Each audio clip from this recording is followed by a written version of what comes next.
우리 부모님께 매주 용돈을 드릴 수 있는 방법 없을까? 아, 미국 주식이 답이지? 미국 주식 잘하고 싶다고요? 그렇다면 이 세 분과 함께 하시죠. 11월 27일 토요일 오전 10시 미국 주식 온라인 세미나. 자세한 사항은 유튜브 영상 하단의 더보기란을 확인하세요. 월스트리트 모닝 브리핑 여의도 오픈 스튜디오에서 저희는 오전 6시 30분부터 라이브 방송을 하고 있는데요. 새벽에 미국 시장이 열리지 않았음에도 불구하고 저희가 함께하는 이유는 매일매일 우리가 돌아가는 시장만 볼 게 아니라 이렇게 쉴 때는 인사이트 좀 깊은 그런 내용들을 그걸 얘기할 되잖아요. 타이밍이 없어요. 네. 그래서 이런 시간 있으면 네. 제가 앞으로 준비할 거니까 꼭 보시면 좋을 것 같고요. 이게 이제 이 시간대를 네. 저기서 헷갈리시는 분이 계시는데 미국 기준이 아니고요. 네. 한국 기준으로 그쵸. 쉬는 걸로 말씀드립니다. 다시 한번. 예. 자, 그렇다면 이번에는 연세대학교 국제학대학원의 이남우 교수 모셔보도록 할게요. 어서 오세요, 교수님. 네, 안녕하세요. 네, 교수님도 내일 온라인 세미나 함께 하시잖아요. 네, 뭐 지금 자료 준비한 95% 네. 했습니다. 아, 그럼 오늘은 5% 채우는 네, 날이시군요. 마지막 파이널 터치를 해야죠. 살짝 좀 힌트 좀 잠깐 주세요. 크게 이제 네. 세 가지를 준비를 했어요. 그래서 이제 금년보다는 네. 내년 미국 시장은 조금 만만치는 않을 것이다. 왜냐하면 기업 이익이 많이 증가가 둔화될 테니까. 네. 그래서 이제 세 가지 테마를 꼽았는데 첫 번째는 구독 경제. 그래서 요즘 성공하는 모든 기업은 구독 경제 모델을 이미 채택했거나 그걸로 가고 있습니다. 네. 심지어 이제 요즘 유행하는 메타버스를 하는 서비스 회사들도 다 구독 경제로 가거든요. 그래서 구독 경제는 무엇이고 어떤 기업들이 이걸 잘하느냐.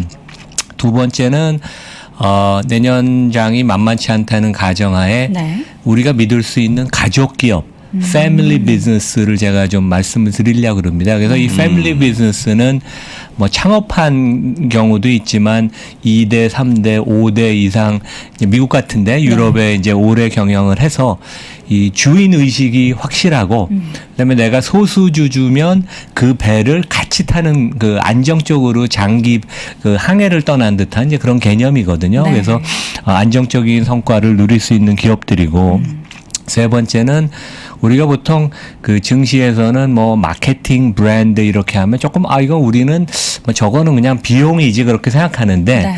실제 과거 데이터를 보면 장기적으로 브랜드 가치가 많이 올라간 기업들이 거의 예외 없이 주가가 많이 올라갔습니다. 그래서 저희가 그 인터 브랜드라는 그런 그 전문 컨설팅사 자료를 토대로 제가 좀 수익률을 계산해 봐서 거기에서 이제 좋은 성과가 나온 기업들을 제가 한번 좀 말씀을 드리고자 합니다. 그래서 알겠습니다. 뭐 거의 다 됐고요. 그래서 그냥 5%만 오늘 밤에 준비해서 내일 발표하겠습니다. 지금 한 3주 하신 거 아닙니까? 준비를 작업을? 엄청 오래 하셨어요. 뭐 숙제를 주시고 나서 지금 열심히 하고 있죠. 우리 그렇습니다. 이학영 교수님하고 장 부사장님께서. 정말 좋은 자료를 또 만들고 계시고 내일 또 그 관련해서 쫙 공개해 주신다고 하니까 여러분 함께 기대해 보시면 좋을 것 같고요. 오늘 함께 이야기 나눠볼 주제를 지금 보니까 일단 내년 시장에 대해서 앞서서도 좀 만만치 네, 않다 이런 네. 말씀해 주셨는데 지금 전망 같은 경우에도 좀 약간 엇갈리고 있는 것 같긴 해요. 근데 전체적으로 일단 실적이 좋다라는 베이스는 모두 깔고 가고 있고요. 그러니까 올해 뭐 기업 이익이 한국, 미국 전 세계적으로 네. 뭐 엄청나게 증가를 많이 했죠. 물론 이제 작년이 그 코로나 때문에 이제 기저 효과가 있는 탓도 있지만 근데 네. 이제 내년은 뭐 미국도 그렇고 한국도 그렇고 전 세계적으로 기업 이익이 급격히 많이 둔화될 것이라고 생각을 합니다. 그래서 여기 잠깐 그림 띄워주시겠어요?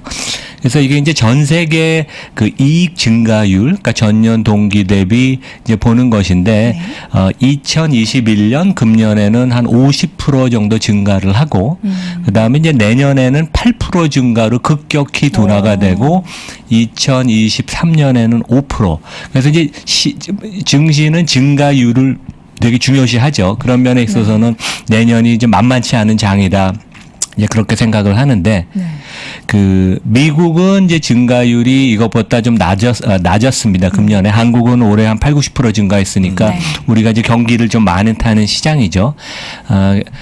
그런데 이제 그 요즘 월가에서 화제가 보통 미국의 이제 뭐 대표적인 증권사가 JP 모건, 골드만, 모건 스탠리 하잖아요. 근데 JP 모건은 약간 뭐 저도 거기 일한 적이 있지만 약간 그 믿음이 가는 그 큰형 같은 느낌. 그다음에 이제 모건 스탠리는 두루두루 모든 거를 잘하는 아주 똑똑한 그런 증권사고 골드만은 진짜 돈은 잘 버는데 뭔가 좀 독사여서 뭔가 항상 숨겨진 게 아닌가. 이제 그런 조금 이제 골드만이 딜을 하면 그 기관 투자가 항상 의심을 해요. 뭔가 딴 게 있는 게 아닌가. 근데 이제 뭐 JP 모건을 빼고 지금 어떻게 보면 이제 양대 축이 그 골드만하고 모건 스탠리인데 이 양대 회사가 내년 전망을 상당히 지금 완전히 틀리게 지금 전망을 해서 이게 화제입니다. 그렇죠. 그래서 저희 한번 좀 참고해 볼 만해요. 그래서 결론적으로 골드만은 이제 S&P 지수 기준으로 내년 말까지 9%, 한 10% 정도 주가 계속 오른다. 이제 특히 상반기에 좀 많이 오른다고 보고 반면에 모건 스탠리는 이제 몇 달 전부터 좀 베어리시하게 좀 비관적으로 바뀌었는데 몇 주 전에 나온 내년 전망 자료를 봐도 다시 그 의견을 재강조하는 그래서 내년 연말까지 S&P 지수가 한 6% 하락한다고 그렇게 전망을 했습니다. 그래서 좀 더 살펴보면 이제 골드만 의견은 금년에 이제 주가가 한 25, 6% 올랐는데 그 올라간 부분은 거의 기업이익 증가율하고 똑같거든요. 그래서 연초에 S&P 기준 퍼가 22배였는데 지금도 22배예요. 그래서 주가 올라간 부분은 순수하게 순이익 증가율인데 내년에도 기업이익 증가가 8% 골드만은 내년에 미국 기업이익이 한 8% 증가한다고 그 다음에 2023년은 4% 정도 증가한다고 봅니다. 그래서 시장 전체로는 이제 지수가 내년에 한 9% 오르고 기업이익하고 거의 같이 가는 거죠. 그다음에 주주 입장에서 배당을 우리가 1% 더 받으니까 총 수익률은 한 10% 정도 된다. 그래서 이제 여기서 이제 중요한 가정 중에 하나가 높은 퍼가 지금 왜냐하면 역사적으로 볼 때 S&P 기준 퍼가 22배면 되게 높거든요. 그래서 이제 계속 유지될 것이라는 가정이 되게 중요한 가정인데 그 가장 큰 이유는 금리가 내년에 올라도 뭐 급격하게 급등을 하는 건 아니고 여전히 실질 금리는 마이너스여서 자금들이 증시로 계속 들어올 거다. 근데 이제 그게 골드만의 가정이고 모건 스탠리는 기본적으로 기업 이익에 대해서 그 의견은 비슷합니다. 골드만하고. 근데 가장 틀린 부분은 그러니까 이제 여기는 내년 말까지 S&P 지수가 지금 한 4,700이죠. 그렇죠. 근데 4,400까지 한 6, 7% 떨어진다고 보는데 금리가 결국 올라가면 시장의 밸류에이션 퍼가 지금 22배가 유지가 못 된다. 내려와야 된다. 그래서 레벨 다운 된다. 그래서 퍼가 뭐 19배가 되든 22배가 되는군요. 왜냐하면 일반적으로 금리랑 시장의 퍼는 거꾸로 가거든요. 우리가 이제 몇십 년 동안 지난 20년 동안 주가가 많이 올라갔던 게 저금리로 금리가 내려오면서 퍼가 올라갔죠. 이제 앞으로 금리가 거꾸로 올라간다면 시장의 퍼는 좀 내려가야 되는 게 아닌가. 그리고 이제 아까 말씀드린 것처럼 기업 이익의 증가율이 급격하게 둔화가 되는 미드 사이클에 우리가 이제 그 앞두고 있기 때문에 주가 밸류에이션은 좀 낮아야 된다. 그래서 지난주에 제가 그 경기 민감주의 그 밸류에이션이 그 이익의 정점에 가면 퍼가 낮아진다고 말씀을 드렸잖아요. 이제 그런 관점에서 한번 생각해 보시면 될 것 같고 우리가 뭐 이제 몇 달 지나 보면 알겠죠. 어디가 맞았는지. 근데 결국 내년 증시의 관건은 금리 인상은 기정사실화인데 얼만큼 빨리 금리가 올라가느냐. 그다음에 이게 채권 시장이 주식 시장의 퍼에 얼만큼 영향을 미치느냐. 이게 이제 가장 관전 포인트인 것 같아요. 그래서 기업 이익은 뭐 한 5에서 10% 그러니까 한 자릿수 증가를 보인다는 거에 대해서는 거의 이론이 없는 컨센서스 같습니다. 예. 그럼 이런 상황에서 우리가 사실 이렇게 엇갈린 아이비들의 의견을 보고 내가 어느 쪽을 따라가야 되지? 이런 고민을 다들 하실 거예요. 물론 뭐 종목으로 봤을 때는 물론 다르겠지만 시장 전체적으로 누구는 오른다 그러고 누구는 떨어진다고 하고 그럼 이럴 때는 우리가 어떻게 좀 마인드를 잡고 투자를 해야 될까요? 그러니까 시장이 너무 재밌죠. 항상 우리가 생각한 거랑 틀리게 네. 다른 방향으로 진화를 하니까. 근데 골드만은 제 기억에 30년 동안 항상 불마켓은 기본적으로 견지를 해왔고 그것의 일환인 것 같고 주식은 보통 그 주식 비즈니스는 모건 스탠리가 좀 더 잘한다고 일반적으로 인정을 합니다. 근데 이거는 그 투자 전략과 개인의 의견이기 때문에 어떻게 보면 그 회사 증권회사 전체의 뷰라기보다는 투자 전략과 개인의 의견이니까 저희가 그냥 참고를 하면 될 것 같고 그만큼 내년은 주가가 일방적으로 수직 상승하는 그런 모습은 아니고 상당히 그 여러 가지 다른 모습을 계속 보일 것 같다. 좀 챌린징하다. 이제 그렇게 생각하면 될 것 같습니다. 네. 그러면 이럴 때 우리가 어떤 투자 노하우를 가지고 투자를 해야 되는지 또 준비해 주셨는데 요 제목이 참 재밌어요. 할머니식 투자 노하우. 그러니까 이제 영어로는 Grandma Approach in Investing이라고 네. 이제 제가 왜 이런 말씀을 드리냐면 올해 뭐 시장이 좋아서 많이 돈 버셨고 특히 저희 그 3%가 많이 미주미가 많이 기여한 것으로 아는데 네. 제가 현역으로 있을 때 외국 투자가들이 그 당시에 이제 한국 많이 찾아오면 그 내무리 제가 영어 이름이 내무리입니다. 그래서 내무리를 많이 찾았어요. 왜냐하면 같이 얘기하고 기업 방문을 같이 하자고. 그러면 이제 이분들이 뭐 일주일 스케줄을 잡고 기업 방문을 다니는데 VIP 고객이면 제가 같이 다녀요. 그냥 같이 차를 타고 이동할 때 그 사실은 너희 회사가 공식적으로 추천하는 종목 말고 너희 할머니가 살아계신다면 무슨 종목을 사겠냐 숨겨진 것을 좀 한 종목 얘기해달라. 보통 영어로 이제 grandma approach라 그러는데 이제 그것의 그 기준은 그 회사가 확실한 제품과 서비스를 만들고 당신도 그 제품과 서비스를 잘 알고 사용하고 두 번째는 제품이 아주 뛰어나서 이익이 높아야 된다. 세 번째는 엉뚱한 짓을 할 일이 별로 없다. 거버넌스가 좋아야 된다는 얘기인데 왜냐하면 우리가 서학개미가 미국에 투자를 하건 미국 사람이 한국에 투자하거든 지구 반대편 투자는 항상 리스크가 되게 많죠. 그렇죠. 우리가 그걸 간과하면 안 돼야 되고 왜냐하면 환 리스크도 있고 영어로 정보 보는 게 불편할 수도 있고 그다음에 우리가 삼성전자를 아는 것만큼 애플을 많이 알기는 어렵거든요. 맞아요. 애플이 편한 종목이라고 해도 그래서 그 얼만큼 외국 투자가가 한국을 투자할 때 분석을 하냐 하면 타이거라고 90년대 제일 전설적이었던 헤지펀드의 파트너가 미국 사람이 이제 한국 왔을 때 그 당시 자기네가 국민은행을 많이 들고 있었는데 우리가 아마 국민은행 은행장보다 그 은행을 더 많이 알 겁니다. 그만큼 깊이 있게 분석을 한다는 거거든요. 그래서 저희 개인 투자가가 그렇게 하기는 어렵지만 우리가 그 투자하는 것에 리스크 숨겨진 리스크를 좀 더 항상 고민하고 좀 신중해야 되는 게 아닌가 이제 그런 생각을 합니다. 네. 그렇다면 그 관점에서 지금 다음 그 문장을 보면은 옳은 종목에 막차 타지 말자라고 하면서 앞서서 저희가 그 장 부사장님이 잠깐 언급했었던 아크 ETF에 대한 예를 들어주셨어요. 그러니까 이것도 좀 잠깐 화면 네. 보여주시겠어요? 그래서 우리 개인들이 투자에 그 충분히 성공을 못하는 경우가 너무 모멘텀을 따라가는 경우가 많거든요. 그래서 이제 아크의 그 캐시 우드는 옛날에 그 이분이 이제 얼라이언스 캐피털 전에 직장이었을 때 저희 고객이었어요. 그래서 이제 스타일을 좀 아는데 네. 이분은 리서치를 깊이 해야 되는데 방송 나오느라고 언제 리서치를 하는지 모르겠습니다. 원래 펀드 운영하는 거 외로운 직업이거든요. 네. 그래서 제 생각에는 진짜 진지하게 리서치를 하는지. 근데 이제 미국도 보면 젊은 사람들 그때 제가 만나보니까 올해 연초에 상투를 잡은 경우가 되게 많았어요. 그래서 실제 아크 ETF 같은 경우는 금년에 30% 가까이 빠졌죠. 고점 대비. 그리고 좋은 종목을 샀는데 너무 빨리 판 경우도 있어요. 넷플릭스가 금년 9월까지 주가가 횡보를 하다가 그 이후로 올랐는데 그렇죠. 개인들이 계속 팔았습니다. 답답해서. 이런 것도 안타깝고. 그다음에 우리 장 부사장님도 여러 번 얘기하는데 기술주는 기본적인 그 비즈니스 리스크가 엄청나게 큰 업종인데 여기다가 레버리지를 하면 진짜 위험하다. 왜냐하면 이제 제가 여기 그림을 보시면 그 IT 업종 내에서도 반도체의 이게 그 기업의 그 업종별로 마진 수익성이거든요.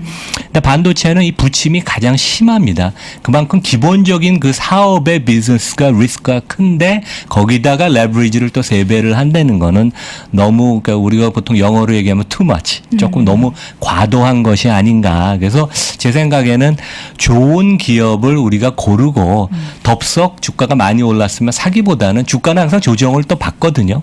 1-20% 조정 항상 있으니까 기다리는 게 좋다. 이제 그런 말씀을 꼭 드리고 싶습니다. 네, 다음 문장이 너무 재밌는데. 너무 좋아하시네요, 우리. 아니 여자가 투자를 더 잘하냐? 근데 이건 약간 뭐 성별에 대해서 그런 게 아니라 약간 성향. 어떤 성향? 근데 남성 중에서도 좀 꼼꼼하거나 좀 디테일하거나 차분하거나 이런 성향은 또 다른 이야기를 또 할 수 있을 것 같은데 그러니까 우리 대체적으로. 여앵커님도 아마 수익률이 좋을 것 같은데요. 아니 근데 저는 약간 여자지만 살짝 남성적인 남성같이. 그런 네. 성향이 없지 않아 있어서. 그러니까 이제 제가 드리는 말씀은 이제 팩트고 네. 학문적인 이제 리서치 결과를 제가 말씀을 드리는 겁니다. 그래서 그 2001년에 캘리포니아 주립대학의 이제 2분 교수가 논문을 발표했어요. 그래서 제목이 Boys Will Be Boys.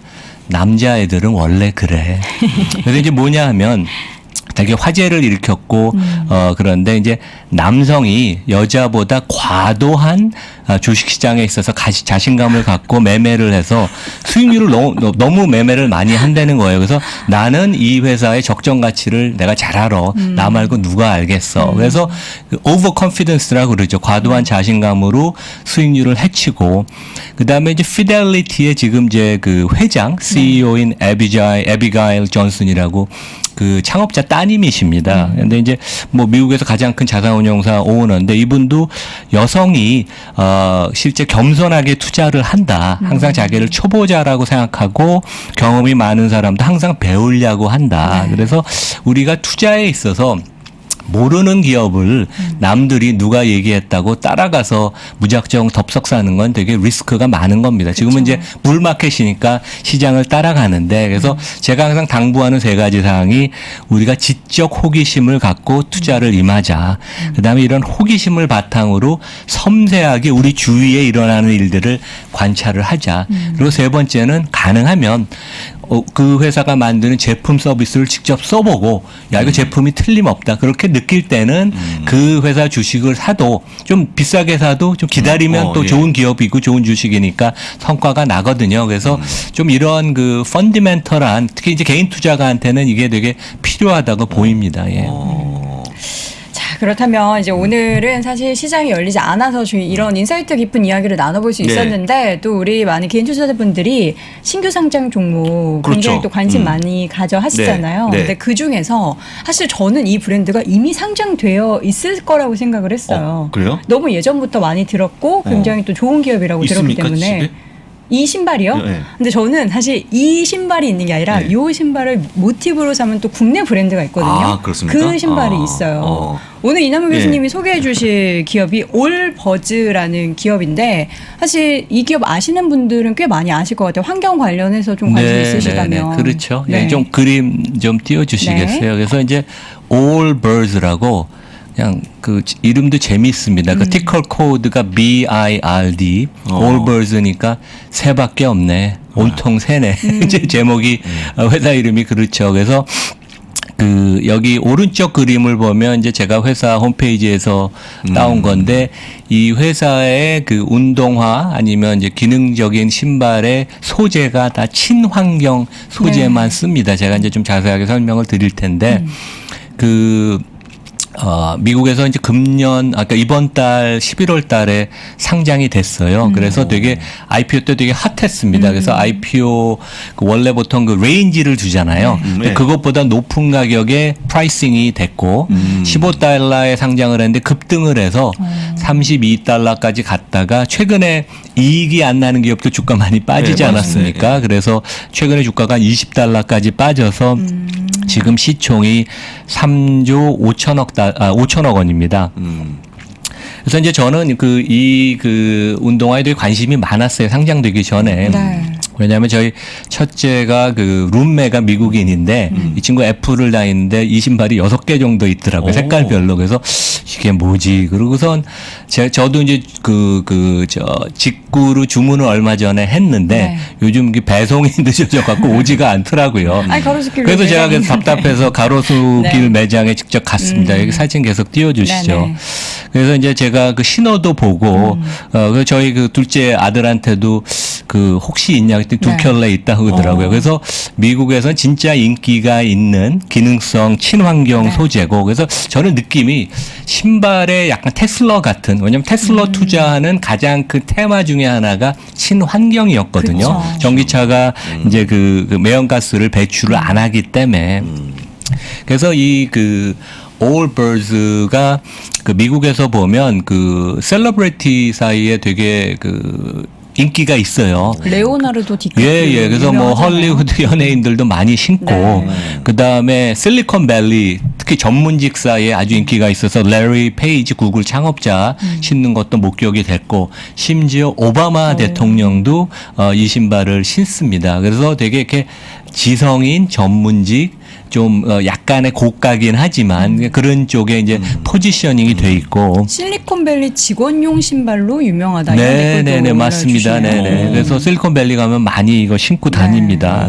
아직까지 이제 일반적으로 많이 대중화되진 않았어요. 국내에는 보니까 네. 매장이 한 군데더라고요. 그러니까 이제 이 회사가 그 동안은 이제 직접 소비자한테 파는 다이렉트 컨슈머가 한 90%인데 매장을 오프라인을 열기 시작해서 전 세계 35개인데 이제 한국에 이제 딱 하나 네. 이제 열었고 그래서 이제 이 회사가 강조를 하는 게 2016년에 창업을 했는데 창업한 분도 재미있어요. 약간 나이키 그 창업 스토리랑 비슷합니다. 왜냐면 나이키가 Phil Knight이라는 오레곤의 육상 선수가 그 코치랑 만든 거거든요.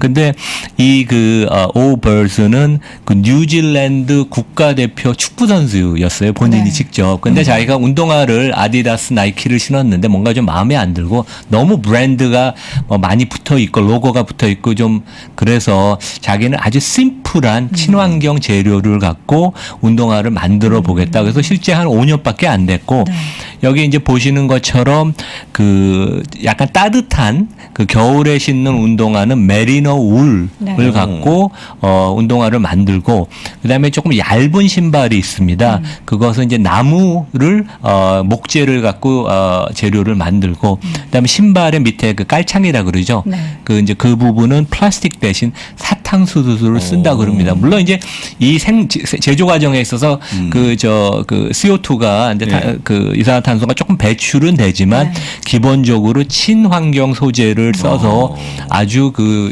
미국 같은 데에서 이제 젊은 사람들, 지식인들, 전문직한테 되게 어필을 하는 그런 장점이 있습니다.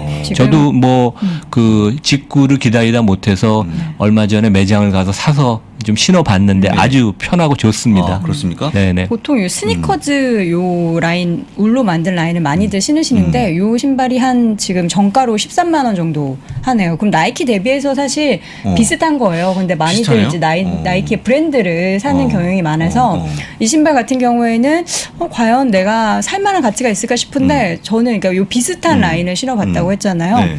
일단 발이 되게 편해요. 네, 편하고 일단 친환경이라고 하는 그런 키워드가 있는데 근데 실질적으로 우리는 투자할 때 실적을 봐야 되는데 아, 그렇죠. 실적이 그렇게 좋지 않다. 아니 뭐 좋지 않은 게 아니라 5년밖에 안 됐으니까 네. 조금 기다리시면 네. 됩니다. 그래서 그 뭐 아직 역사가 짧은 회사니까 이 회사 이제 매출액이 작년에 2억 2천만 달러, 금년 상반기는 1억 5천만 달러. 그래서 올해 뭐 한 해 전체로 보면 한 뭐 4천억 정도 매출액을 올릴까요? 그러니까 지금 이제 고속 성장을 하고 있습니다. 여기 이제 그림을 보시면 매출액이 지난 2년 동안 연 32%를 성장했는데 이 정도 매출이 어느 정도 규모냐 하면 나이키가 매출액이 50조 원입니다. 네. 그 다음에 이제 룰루레몬이 매출액이 한 5조 원. 근데 뭐 나이키랑 직접 비교하는 거는 뭐 타겟하는 고객도 틀리고 룰루레몬하고 비교를 하면 앞으로 뭐 여러 배, 수배 성장할 수 있는 가능성은 있고 지금 아직 그 영업이익이나 순이익은 적자인데 매출 총이익률은 51%로 높습니다. 그래서 아직 규모의 경제에 달하지 못해서 판관비나 뭐 이런 비용 고정비를 충분히 커버를 못해서 그렇지 결국 이런 부분들은 매출이 급증을 하면 이익으로 돌아서지 않을까 이제 그런 생각을 해봅니다. 네. 그럼 마지막으로 저희가 좀 정리를 해볼게요. 이제 얼마 전에 상장해서 지금 거래가 되고 있는데 올버즈의 매력 5가지로 정리해 주셨네요. 그러니까 제가 뭐 정리를 해봤는데 첫 번째는 틈새 시장에서 아주 뛰어난 브랜드를 구축을 했다. 네. 그다음에 두 번째는 그 품질이 좋고 가격 경쟁력이 있습니다. 그래서 뭐 13만 원이면 뭐 비싸긴 하지만 뭐 너무 과도한 것은 아니고 그다음에 고객 충성도가 높아요. 그래서 한 번 산 사람이 다시 찾는 그 재구매율이 43%입니다. 원래 회사의 가치를 따질 때 이게 되게 제일 중요한 포인트거든요. 네. 그다음에 이것은 약간 구독 경제 비슷하게 직접 고객한테 판매하는 다이렉트 커스터머 비중이 거의 90% 되고 저도 살 때 영수증을 안 주고 그다음에 이메일로 영수증을 주겠다. 그것도 고객하고 이제 접점을 만드는 거거든요. 그러니까 아주 똑똑하죠.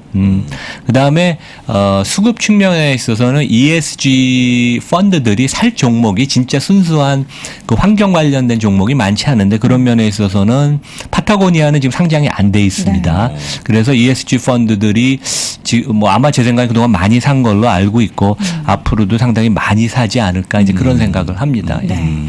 지금 계속 홈페이지를 보면서 요 신발 예쁘네, 저 신발 예쁘네 하면서 이렇게 상품을 보게 되는데 어쨌든 친환경이라는 테마와 그리고 상장이 얼마 되지 않은 그런 종목에 대한 관심이 뜨거운 상황에서 또 올버즈 신발 업계 약간 테슬라라고 그렇습니다. 교수님께서 소개해 주셨는데 관심 있는 분들 함께 좀 확인해 보시면 좋을 것 같습니다. 자, 이렇게 해서 오늘 이남우 교수와 함께했습니다. 교수님 고맙습니다. 네, 감사합니다.